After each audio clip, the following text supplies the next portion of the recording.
सो अब हम डिस्कस करने वाले हैं the concept of current electricity.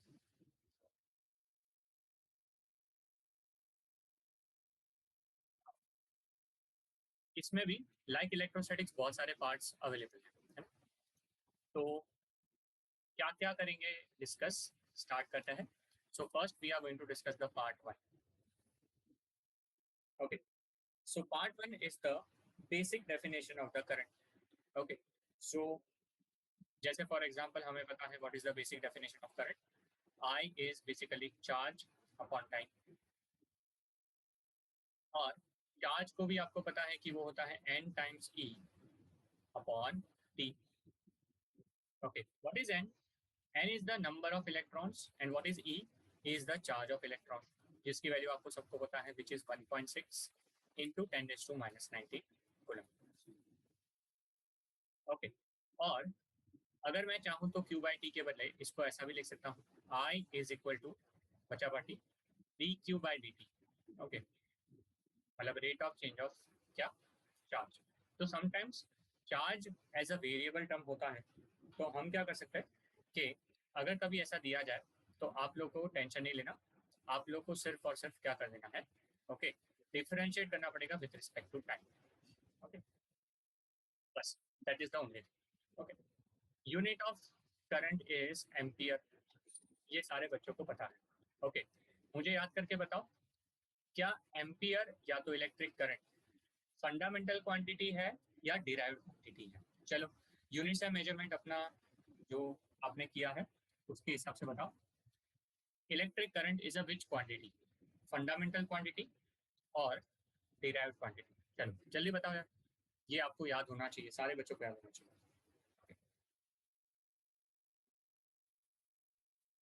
Now moving to the next part. इसके बाद जो एकदम ही लॉजिकल है कि एक बार करंट हमने डिटरमाइन कर दिया, तो the next is a very very logical part जिसका नाम है ओम्स लॉ। ओके, और ओम्स लॉ सबको पता है कि क्या होता है ना? So Ohm's law is basically V which is equal to I into R. V is voltage, I is current, R is a resistance, और R की वैल्यू होती है रो L बाई ए। ओके, रो को हम क्या बोलते हैं? रो को बोलते हैं हम coefficient of resistance, resistivity, okay, या स्पेसिफिक रेजिस्टेंस के बहुत सारे अलग अलग नाम हैं। Okay, so rho is your resistivity, L is length, A is area. ये सारी चीजें हमें ऑलरेडी सबको पता है, so I don't think so कि ये आपको बताने की जरूरत पड़नी चाहिए। ओके, नाउ यहाँ से है ना, हमें सारे सारी चीजें को हमें आइडिया है कि अगर आप रो का इनवर्स करो, दैट इज 1/रो, तो आपको टेक्निकली मिलेगा सिग्मा, और ये सिग्मा को हम बोलते हैं conductivity.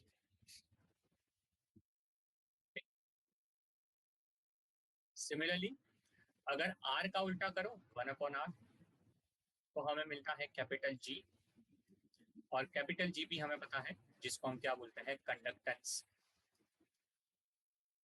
Okay, unit of conductance is, जैसे आपको पता है कि रेजिस्टेंस का यूनिट होता है ओम, सारे बच्चे जानते हैं। सो कंडक्टेंस का यूनिट होता है, यस वेरी गुड, मो, MHO, है ना, ओम का उल्टा, सही बात है। ओके, अब यार मैं क्या करने वाला हूँ, ये ध्यान से देखना आप लोग। Okay, V is equal to IR है। नाउ इलेक्ट्रोस्टैटिक्स का कंसेप्ट अगर हम याद करें, तो V का एक रिलेशन है इलेक्ट्रिक फील्ड एंड लेंथ के साथ, तो मैं V को E इंटू एल लिख सकता हूँ। Okay, so V equal to IR भी है, V is equal to E into L भी है, so I am going to compare this to, so let's write E into L is equal to I into R। Okay, now R की जगह पे I can substitute rho L by, तो वो भी डाल देते हैं बच्चा। So let's substitute E into L which is equal to I rho L by A. सारे बच्चे एग्री करेंगे कि हाँ सर, इसमें एल और एल कट हुआ। ओके, आई अपॉन ए को हम प्यार से बोलते हैं जे। सो ये क्या हो जाएगा, E is equal to rho into J. आप बोलोगे सर ये जे क्या होता है। ओके, तो जे को भी मैं चाहिए तो साइड में लिखता हूँ कि J is known as current density. Okay, ये वर्ड आपने बहुत बार सुना होगा। Okay, J is known as current density. Now J को अगर मैं ई डिवाइड बाय रो लिखूं तो चलेगा, क्योंकि रो को मैंने डिवाइड कर दिया। And as you know that 1 upon rho is sigma, therefore finally I can say J is equal to sigma into E। अगर आपको लेक्चर अच्छे से याद होगा मेरा, तो ये मैंने तब भी बताया था और मैंने बोला था कि ये दोनों के दोनों एक्चुअली में ओम्स लॉ के डिफरेंट वर्जन हैं। इसको हम बोलते हैं मैक्रोस्कोपिक, मैक्रोस्कोपिक, और ये जो मैंने बताया इसको मैं बोलता हूँ माइक्रोस्कोपिक। ओके, सो बहुत इंपॉर्टेंट चीजें हैं यार, ये छोटी छोटी चीजें हैं, एनसीईआरटी में दी गई है ऐसे ही। ओके, तो याद होना चाहिए। Macroscopic Ohm's law is V is equal to I R, but अगर बात करें माइक्रोस्कोपिक की, then it is J is equal to sigma E। Okay, so अब डिस्कस करना है करंट इलेक्ट्रिसिटी पार्ट 2। याद रखना, जब ये पार्ट मैं डिस्कस कर रहा हूँ तब आपको इसमें पहला जो पार्ट है that entire deals with the drift velocity and the origin of resistivity. Okay, तो अब हम डिस्कस करने वाले हैं पूरा का पूरा ड्रिफ्ट वेलोसिटी। ओके, नाउ मैंने देखा है कि नीट में भी इसके ऊपर डायरेक्ट थियरी बेस्ड क्वेश्चन भी आते हैं, और समटाइम्स यार अपार्ट फ्रॉम थियरी क्वेश्चंस इसके फॉर्मूला बेस्ड क्वेश्चन डायरेक्ट आते हैं। तो हमें पता है कि एक इलेक्ट्रॉन को इलेक्ट्रिक फील्ड में रखो तो उसके ऊपर फोर्स की वैल्यू कितनी होती है। So that is nothing but F is equal to E into E. सारे बच्चों को पता है ये। ओके, एफ को हम लिख सकते हैं mass into acceleration also. So let's write down mass into acceleration is E into E. तो यहाँ से मेरा एक्सेलरेशन का फॉर्मूला आ जाएगा, क्या आ जाने वाला है सबको पता है, it is going to be E E by M. Okay, after that हमें पता है कि एक बार एक्सेलरेशन आ गया, ओके okay? एक बार एक्सेलरेशन आ गया तो अब मैं डिफाइन कर सकता हूँ मेरा drift velocity, because drift velocity is nothing but acceleration into time, और ये टाइम को हम लिखते हैं, आपको याद होगा, टाउ। ओके, आप बोलोगे सर ये कौन सा टाउ है, इसको हम बोलते हैं रिलैक्सेशन टाइम। ये वर्ड आपके दिमाग में याद आना चाहिए कि रिलैक्सेशन टाइम क्या होता है। कि मान लो कि एक इलेक्ट्रोड किसी दूसरे इलेक्ट्रॉन के साथ कोलाइड किया, कोलाइड करने के बाद अब जब वो नेक्स्ट इलेक्ट्रॉन के साथ कोलाइड करेगा तो उसके बीच में उसके पास जो टाइम है उसको हम रिलैक्सेशन टाइम बोलते हैं। Perfect, it is known as the average time between the two collision. Okay, बहुत अच्छा। सो ए की जगह पे हम सब्स्टिट्यूट करेंगे E E by M. Okay, E E by M into tau. So यहाँ से हमारे पास ड्रिफ्ट वेलोसिटी का पहला, सबसे पहला फॉर्मूला आ चुका है। Okay, so this is a very very important part. Okay, अब चूंकि आप लोग एग्री करोगे कि ई को मैं लिख सकता हूँ वी बाई एल, तो यहाँ से मेरे पास और एक फॉर्मूला बन जाएगा, E into capital V divide by M, okay, into L, L या डी जो भी लिखो चलेगा, multiply by tau. Okay, so this is the formula जो आपके पास क्या होना चाहिए, बनना चाहिए। Okay, so very very very important formula. This is the first part जो आपको मैं क्या बता रहा था, इन ड्रिफ्ट वेलोसिटी पता होना चाहिए। पर मैंने बोला है और मैंने ये करवाया भी है लेक्चर में कि करंट और ड्रिफ्ट वेलोसिटी में भी एक बहुत ही क्लोज रिलेशन है। ओके, सो रिलेशन क्या है वो अब हम क्या करते हैं, एनकाउंटर करते हैं। सबसे पहले हम चाहे तो लिख सकते हैं कि drift velocity is also the distance travelled by the electron upon the time taken. Okay, simple, the funda of drift velocity is length upon time. Okay sir, समझ गया। नाउ हमें पता है कि चार्ज को आप बोल सकते हो Q is equal to, what is the charge, it is known as number of electrons into nothing but the charge of one electron. Okay, ठीक है sir. Now small N, what is small N, जिसको मैं बोलता हूं charge density. ध्यान से समझना, small N को हम क्या बोलेंगे, चार्ज डेंसिटी, जिसको लिखने का तरीका क्या होता है, n इंटू कैपिटल V। ये जो V होगा वो यहाँ पे वॉल्यूम है, okay, V is volume. So this is going to be n divided by area into length. Okay. So n को आप क्या लिख सकते हो, a into l into small n. आप बोलोगे कि सर ये सब क्यों कर रहे हो, क्योंकि मुझे अब इसको क्या करना है, चेंज करना है। तो आप चेक करो q आपका क्या हो जाएगा, तो it is going to be n a l times e. Okay, so charge की वैल्यू क्या आ गई, n a l e। ये वैल्यू भी आप याद रखना, ये वैल्यू भी आप याद रखना। और अब देखो हम किस तरह से करंट को पिक्चर में ला रहे हैं। Current is basically charge upon time. Okay, charge को मैं ये सब्स्टिट्यूट कर सकता हूँ, सो सब्स्टिट्यूट करो n a l e divide by t को मैं डाल सकता हूँ l अपॉन वी डी, तो l upon V D.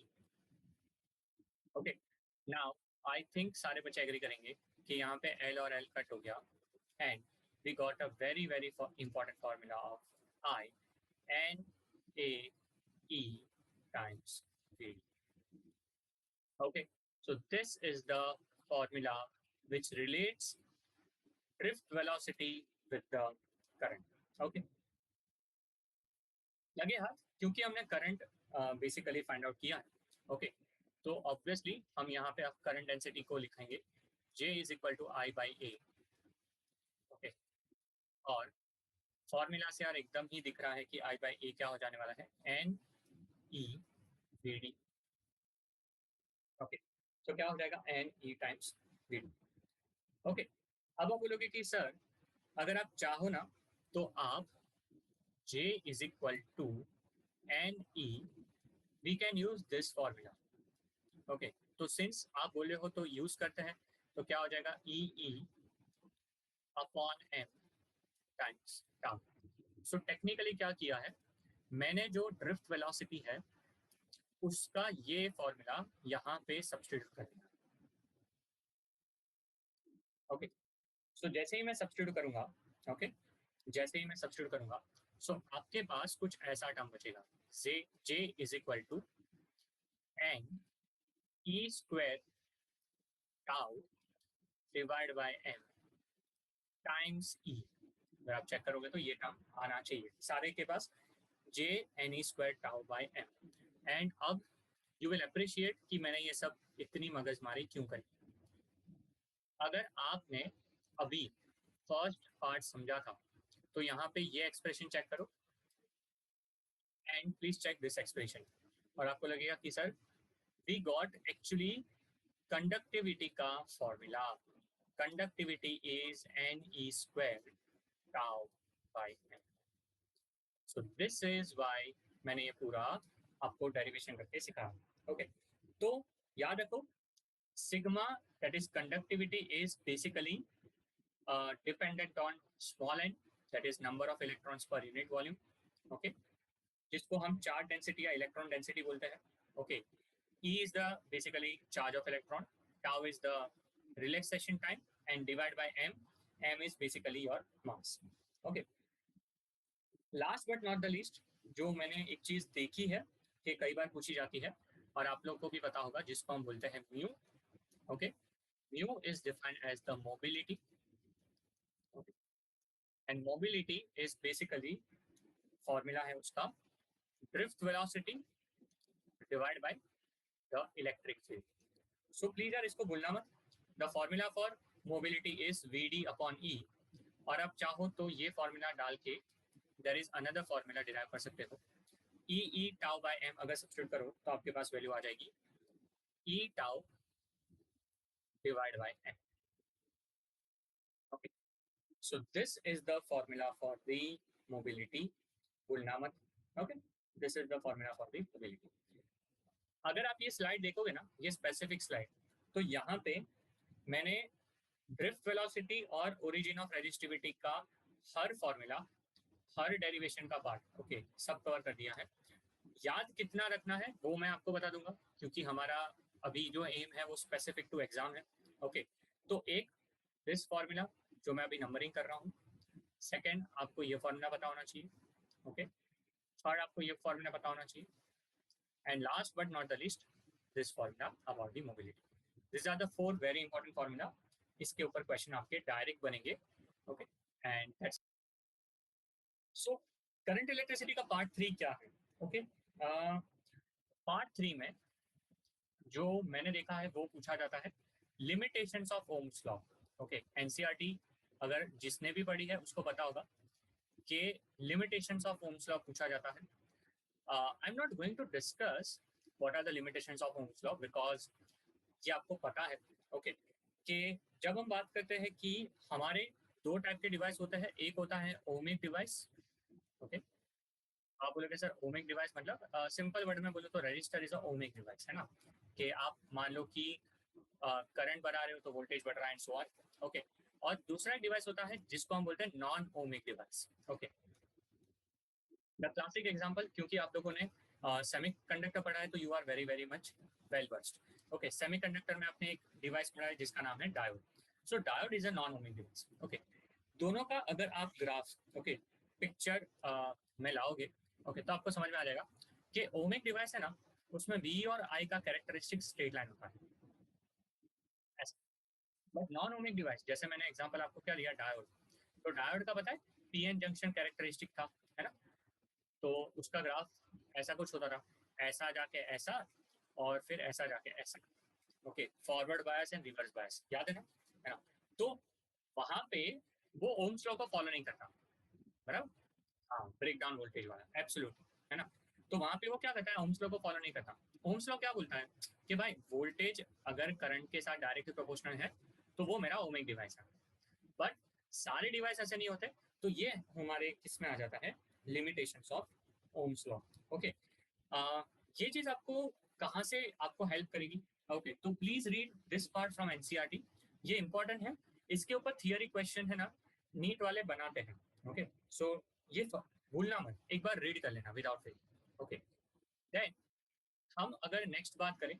Okay, सो आजकल का मैंने ट्रेंडिंग क्वेश्चन देखा है.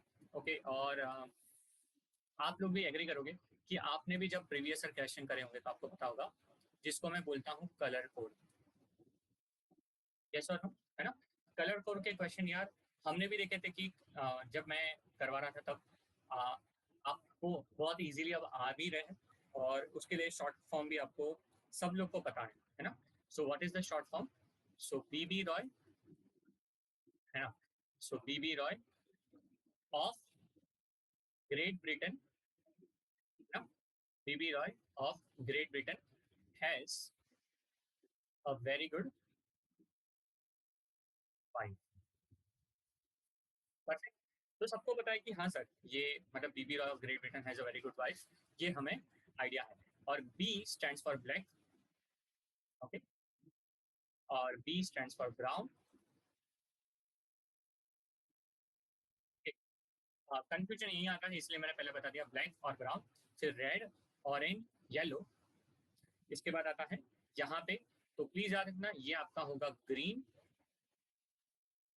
ओके, देन ब्लू, वायलेट, ये आपका है ग्रे, और लास्ट आपका है व्हाइट. ओके, सो टेक्निकली इसको मैं याद रखने का तरीका बताता हूँ. ओके, जब आप स्टार्ट कर रहे हो ये 0 है, और जब आप एंड कर रहे हो व्हाइट पे तो ये 9 है. ओके, सो डोंट फॉरगेट एक एक्सट्रीम ब्लैक है, दूसरा एक्सट्रीम व्हाइट है. ओके, जैसे हमारी जिंदगी ब्लैक एंड व्हाइट होती है ना, बस एग्जैक्टली एक तरफ एक जगह पे ब्लैक है, दूसरी जगह पे व्हाइट है, और सारे के सारे कलर फिर बीच में हमने डाले हुए हैं. Okay, so black, brown, red, orange, yellow, green, blue. उसके बाद आता है हमारे पास वायलेट, ग्रे, और लास्ट में व्हाइट. ओके, सो ये एक चीज पता होनी जरूरी है. एंड याद होगा उसमें टॉलरेंस के वैल्यूज थे, 3 टॉलरेंस वैल्यूज, 5%.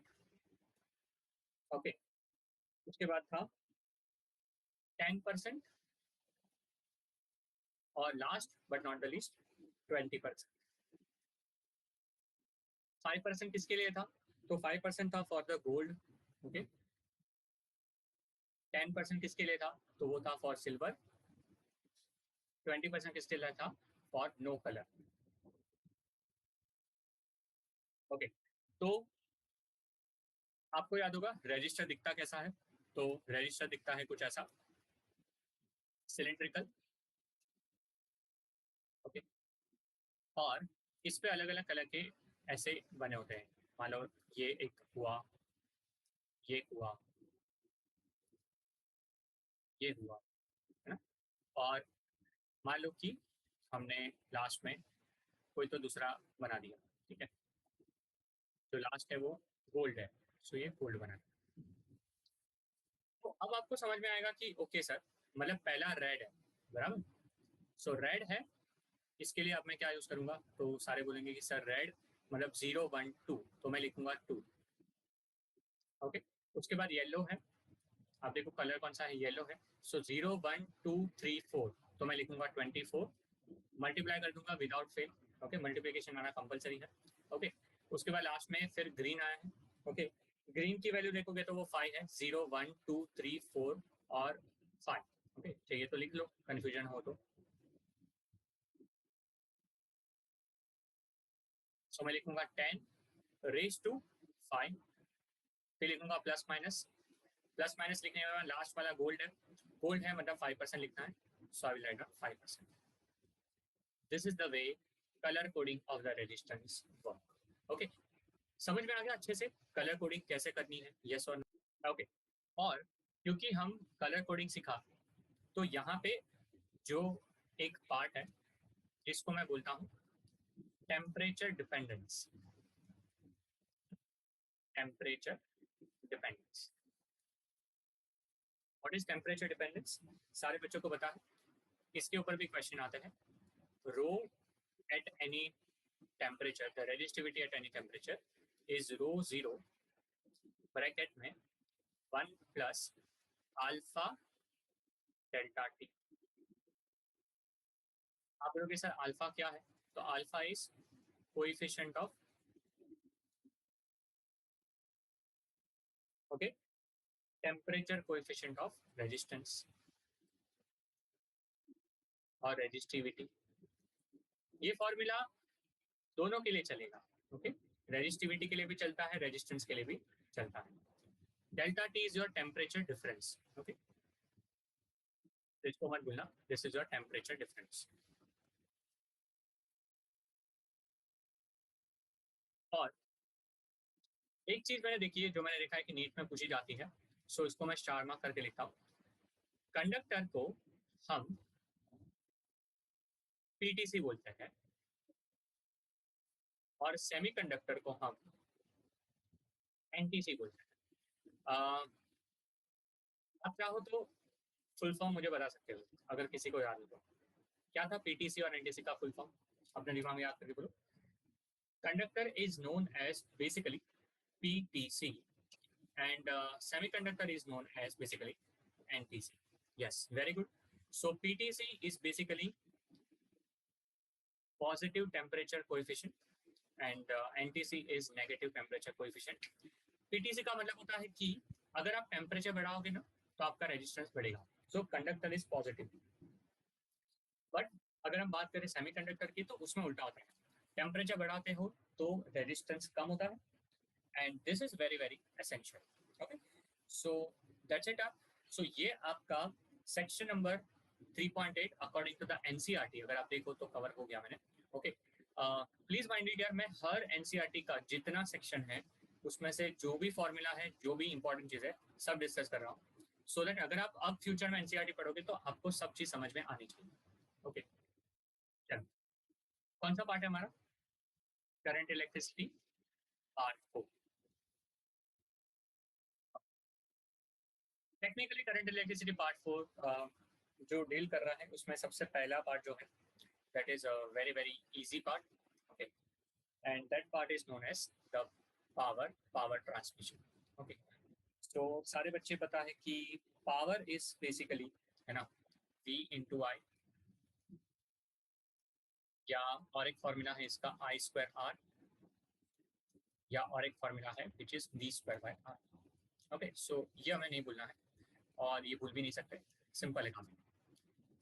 सिमिलरली यार हमें पता है कि अगर हीट के बारे में कुछ पूछा जाए, okay, that is electrical energy या इलेक्ट्रिकल हीट, तो the formula changes to I square RT. Okay, I square RT. So the practical unit of heat जो या practical unit of energy जो हमारे घर पे सप्लाई होती है इलेक्ट्रिसिटी, आपको सबको पता है कि वो वैल्यू होती है किलोवाट आवर में. Okay, watt hour is a very very famous term.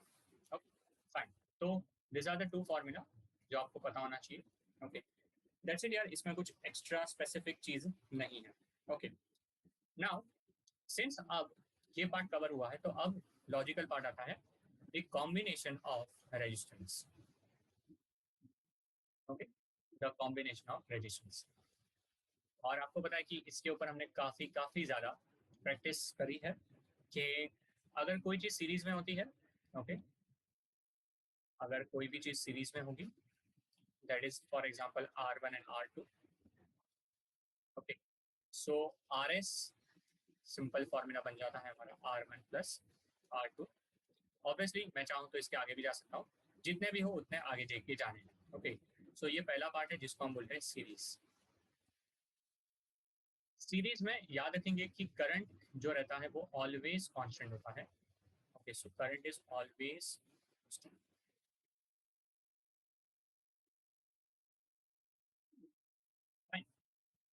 और अगर हम बात करें कॉम्बिनेशन रेजिस्टेंस की दूसरे पहलू की, द दूसरा aspect, that aspect is known as a parallel combination.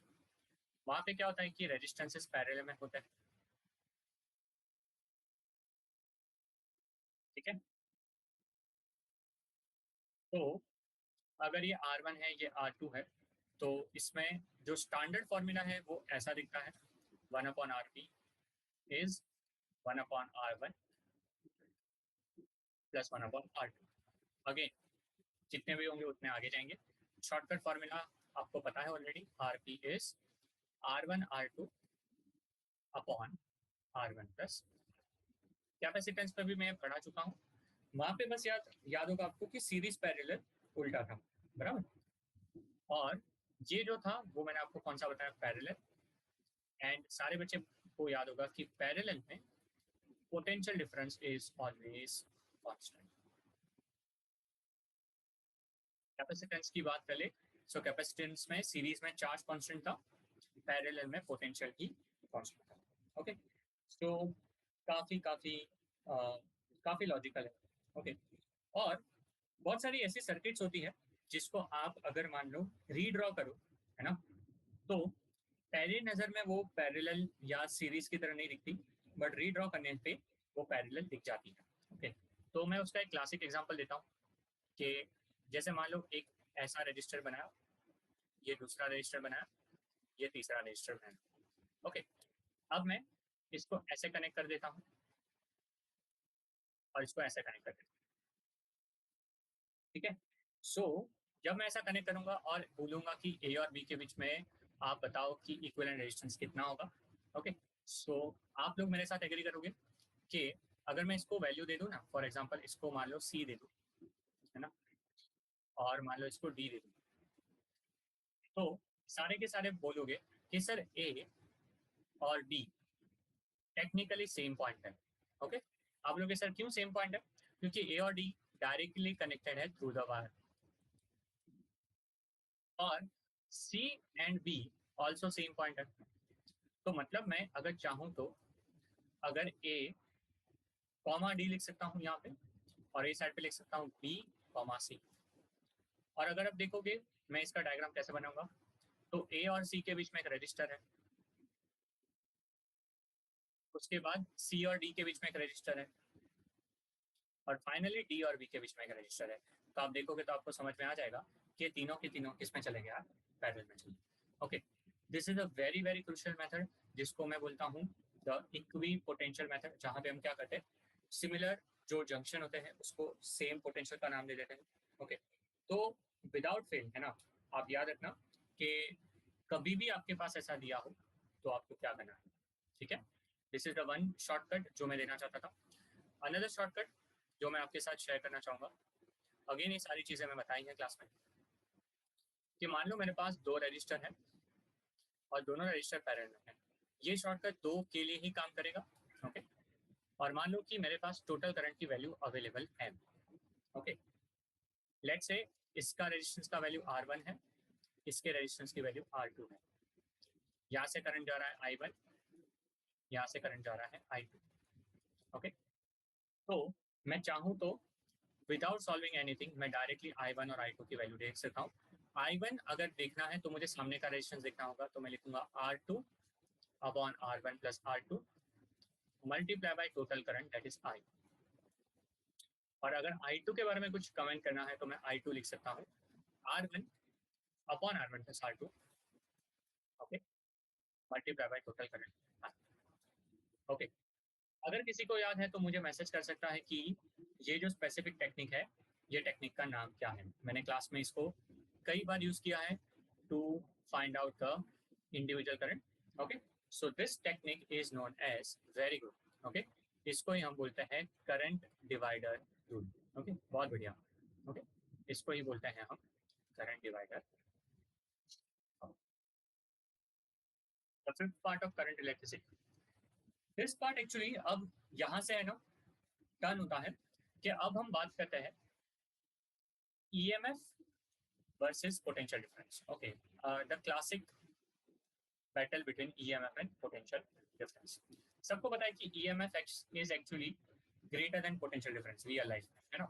So क्या होता है, एक बार क्विकली गो थ्रू कर लेते हैं कि मान लो कि हमारे पास है ना, मान लो हमारे पास यहाँ पे एक बैटरी लगी हुई है और बैटरी के साथ उसका रेजिस्टेंस भी है। So this is capital R, this is small r, and this is the battery का EMF। ओके, तो आपको सबको पता है ये रेजिस्टेंस के अक्रॉस जो ड्रॉप होगा, जैसे अगर सर्किट में करंट आई है तो वो वैल्यू होगी I into R. This is known as V, that is the potential difference. Okay, so technically ये जो I होता है वो होता है E divide by R plus R. और इसका स्टैंडर्ड इक्वेशन क्या है, सारे बच्चों को याद होगा, E is equal to I into small r plus capital V। मतलब यहाँ से एक चीज तो बहुत ही क्लियर है, क्लियर कट है, that capital V is E minus I। This is the standard equation, और यहाँ से समझता है कि हमारा पोटेंशियल डिफरेंस एक्चुअली में EMF से कम होगा। तो very very important. Okay, normally हमारा सेल डिस्चार्जिंग कंडीशन में होता है। ओके, अगर मान लो कि हम सेल को चार्ज कर रहे हैं, ओके, अगर आपके पास, आपने सुना होगा ना, कोई कोई रिमोट्स में रिचार्जेबल सेल होते हैं। Have you heard this word?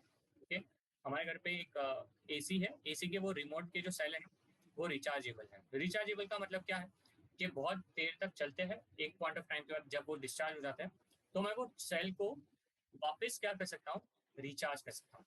ठीक है, उस केस में फिर आपका V हो जाता है E प्लस आया। बट टेक्निकली हमारे पास नीट में ऐसे क्वेश्चंस नहीं बनते। ओके, सो टेंशन मत ले। ओके, चलो, आफ्टर दैट जो हमारा नेक्स्ट पार्ट है वो आता है द डिस्कशन ऑफ सेल्स। यहाँ पे भी हम सेल ही डिस्कस कर रहे हैं, तो ऑब्वियसली हम अब कॉम्बिनेशन ऑफ सेल्स में जाएंगे। okay? जैसे मैं कॉम्बिनेशन ऑफ सेल बोलूंगा तुरंत आ जाएगा कि हाँ सर ये भी चीज पड़ी है। इसमें तीन पार्ट है। पहला पार्ट है सीरीज। तो सीरीज मतलब क्या है ना, तो सीरीज में आपके पास सेल अवेलेबल है तो इस तरह से होंगे, ऐसा ऐसा ऐसा एंड सो ऑन। और मान लो कि मैंने उसको एक्सटर्नल रेजिस्टेंस आर के साथ कनेक्ट कर दिया। okay? तो अब आप बोलोगे सर इसमें ई नेट कितना होगा, द नेट EMF, तो आंसर हो जाएगा N times C. Okay, what is N sir, number of cell. Okay, बहुत सिंपल। ओके, फिर आप बोलोगे सर अगर हम बात करें कि नेट इंटरनल रेजिस्टेंस कितना होगा, आर नेट, तो मुझे बताने की जरूरत नहीं कि सर आप बोलोगे सर ये बहुत सिंपल है, एन टाइम्स आर हो जाएगा।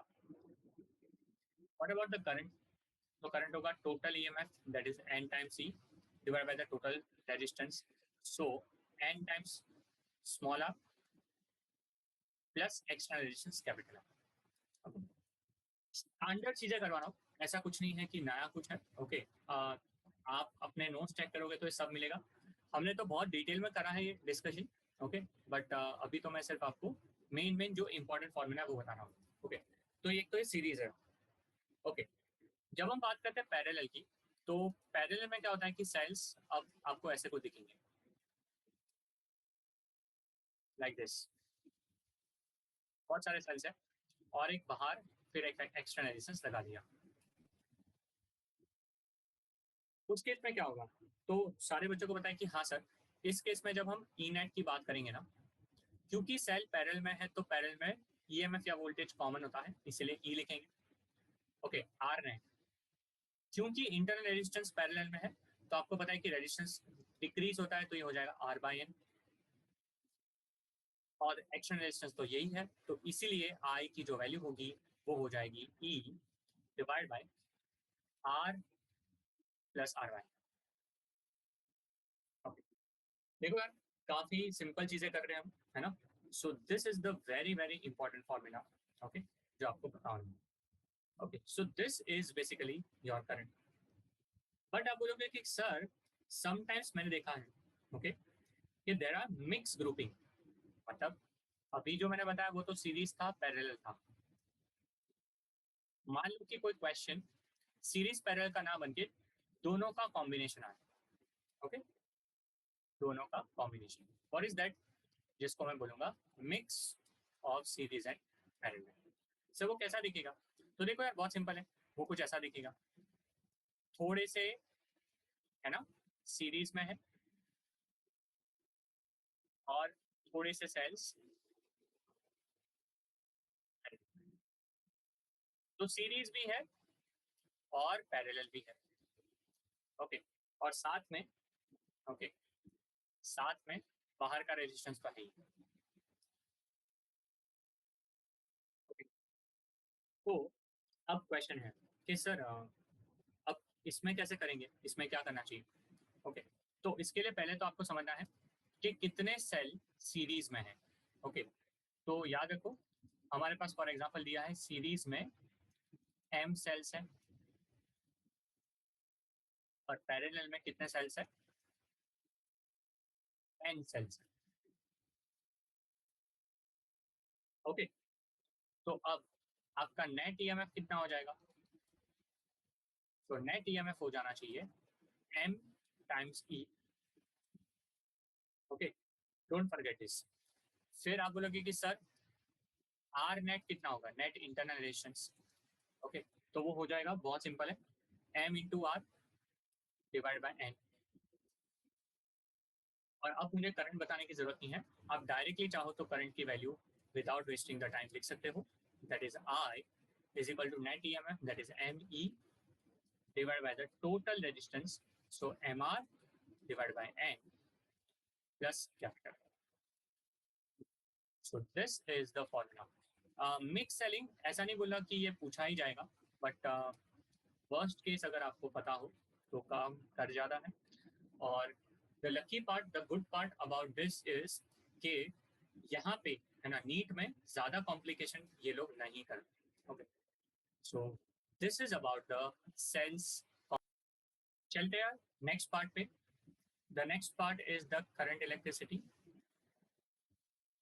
part 6. Okay. I think current electricity part 6 is basically the introduction of Kirchhoff. Very logical. अब जो ट्रांजिशन है वो अब होगा Kirchhoff law. सारे बच्चे जानते हैं there are two law. The one is known as KCL, Kirchhoff current law, जिसका दूसरा नाम है junction. This deals with the conservation of the charge. Okay, the total charge at the total current coming at the junction or I can say the sigma of I incoming. Okay. Sigma of I incoming should be equal to sigma of I outgoing. पता है मुझे, मतलब इसमें कुछ बताने की जरूरत नहीं पड़नी चाहिए. Sigma of I incoming equal to sigma of I outgoing या आउटगोइंग.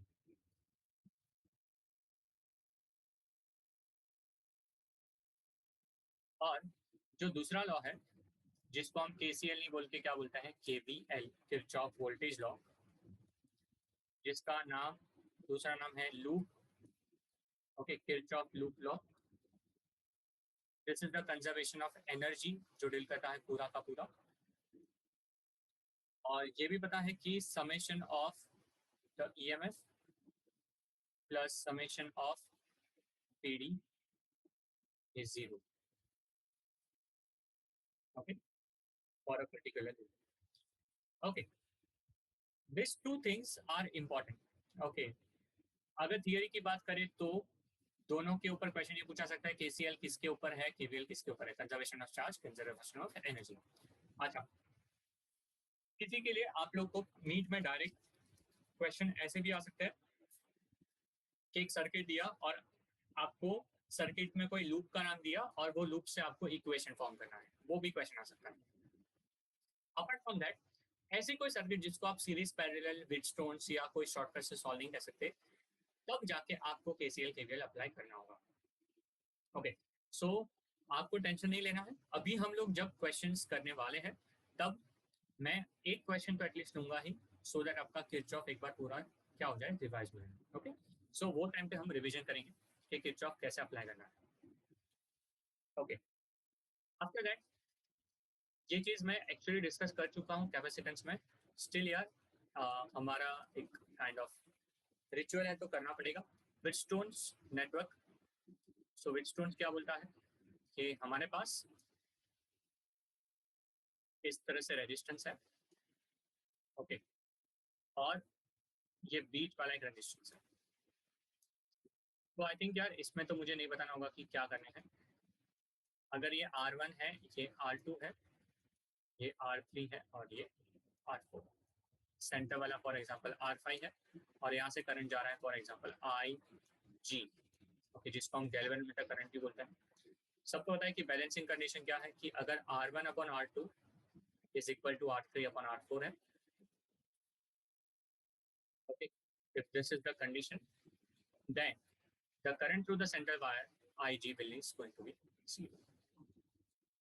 ठीक है, बस यार यही होता है आपका Wheatstone's network, Wheatstone's bridge.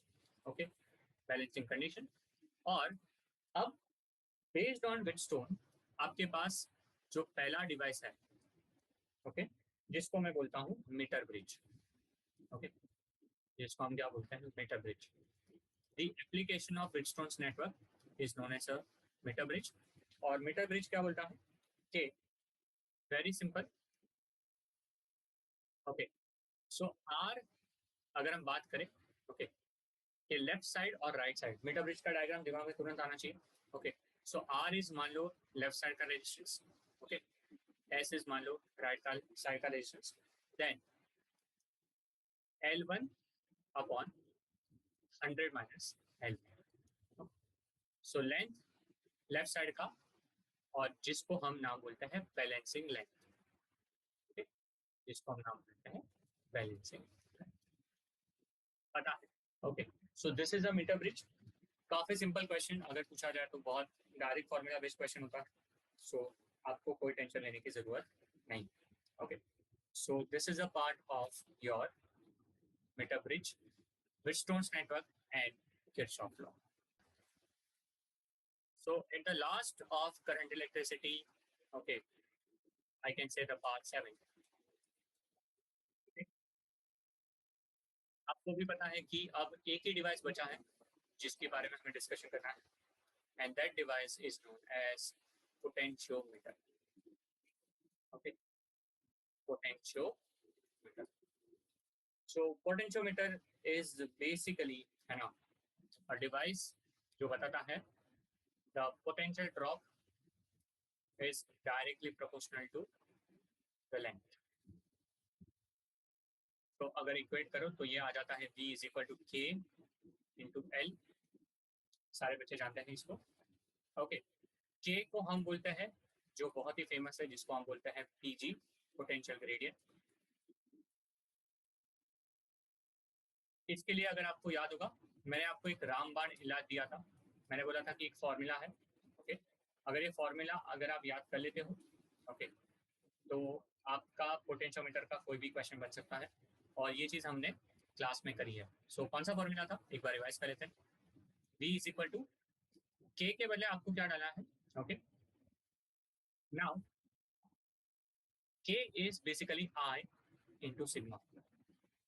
Okay, याद होगा आप लोग को, के बदले आपको क्या डालना होता था, K is equal to I into sigma into L. Okay, आप लोग सर आई क्या था, सिग्मा क्या था सर, याद करो आप थोड़ा सा। ओके, सो याद करो, I is basically the total current, तो आपको लिखना है ई। ठीक है, डिवाइड करना है। डिवाइड करने के बाद आपको लिखना है एक तो कैपिटल आर, ओके, प्लस लिखना है स्मॉल आर, प्लस लिखना है आर एक्सटर्नल। ओके, हर एक का मैं मतलब बताऊंगा, हर एक का चीज आपको समझा दूंगा। मल्टीप्लाई बाय सिग्मा के पहले डालोगे R upon capital L, multiply by small L. देख लो, सारी चीजें मैंने यहाँ पे लिख दी है। ओके, और अब आपको समझा देता हूँ कि ये एग्जैक्टली वर्क कैसे करता है। सो अज्यूम करो, ये आपके पास ए और बी जो है वो पोटेंशियोमीटर वायर है। Okay, this is the battery, this is basically उसका internal resistance, this is the external resistance, जिसको मैं चेंज कर सकता हूँ। ओके, और अब अच्छे से समझना, ये जो है ये आपका सेल है, तो मतलब ये आपका ई होगा। ये जो है ये आपका स्मॉल आर होगा। ये है आर एक्सटर्नल। ठीक है, ये है आपका आई, ये ए बी है। ओके, सो ए बी का टोटल लेंथ एल है और टोटल रेजिस्टेंस आर है। और मैं बीच में कोई पॉइंट कंसिडर कर रहा हूँ, let's say point C. Okay, और आई एम मेजरिंग ए और सी के बीच में voltage, and that voltage is V. So मतलब ये लेंथ आपका स्मॉल एल,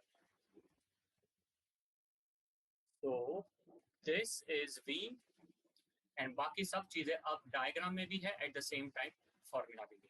तो देखो, सारी चीजें अगर आप ये डायग्राम और ये फॉर्मूला दिमाग में लेके आओगे, है ना, तो आपको कोई भी इश्यू नहीं होगा। ओके, 100%।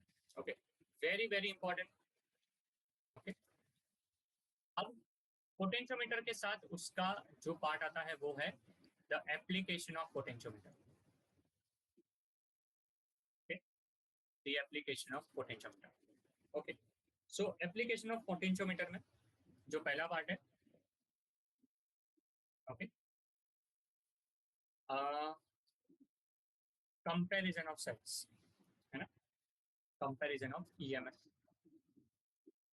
सो इसमें आपको याद होगा दो मेथड है, E1 by E2 is L1 by, तो याद रखना इसको हम डायरेक्ट मेथड बोलते हैं। ओके, और अगर हम बात करें दूसरी, okay, E1 by E2 is equal to L1 plus L2 divide by L1 minus L2, इसको हम बोलते हैं सम एंड डिफरेंस मेथड, है ना, इसको हम क्या बोलेंगे, सम एंड डिफरेंस मेथड। तो ये दो, एक है जिसको हम comparison of EMF of cell बोलते हैं। ओके, एंड दूसरा एक है जिसको मैं बोलता हूँ internal resistance of cell. Internal resistance of cell, how to calculate internal resistance of cell. Okay, so इसके लिए जो फॉर्मूला है वो कुछ ऐसा है। ओके, मैं आपको दो फॉर्मूला देके रखता हूँ, कोई भी फॉर्मूला आपका काम लग सकता है. ओके, पहला फॉर्मूला इसका R is equal to E upon V minus 1. Okay, E upon V minus 1 times R. This is the one formula. Okay, and there is another formula जो मैं बताना चाहता हूँ, E upon V minus 1 upon R. दूसरा एक formula है small r is equal to L1 upon L2 minus 1 multiply by capital. Okay, कोई भी चीज में डाउट मत रखना कि सर L1 और L2 क्या होगा. तो जो L1 बड़ा है ना, मतलब जो सादा लेंथ होगी वो न्यूमरेटर में डालना, जो छोटी लेंथ होगी वो डिनोमिनेटर में डालना, है ना. तो लॉजिकल है क्योंकि L1 बाय L2 माइनस 1 है. Okay, multiply by R. Okay, this are the two very very important applications of the potentiometer. Okay, comparison of पूछा गया तो एकदम इजी है, इंटरनेशनल पूछा गया तो डायरेक्ट फॉर्मूला बेस्ड है. ओके, एंड विद दिस यार I can safely say that I have covered almost entire important formula of current electricity. Okay, if you see from start till end. Okay, पहले में तो हमने basic discussion किया कि हमारा Ohm's law क्या है. Second part deals with the entire drift velocity, resistivity, mobility, current density, everything. Third part dealt with the Ohm's law, the limitations of Ohm's law, how to read the color code, temperature dependence. Fourth part deals with power, heat का formula, series, parallel. Okay, एक दो चीजें important, equipotential का concept at the same time, current divider rule. Part 5 deals with cell. Okay, the entire part deals with cell. Cell कैसे काम करता है, at the same time series, parallel and mixed grouping कैसी होती है वो समझा दिया.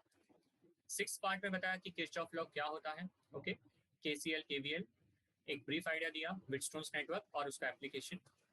द फाइनली इज पोटेंशियोमीटर, जहाँ पे हमने देखा कि पोटेंशियोमीटर का एक बेस्ट फॉर्मूला क्या है, एंड लास्ट में उसके दो एप्लीकेशन.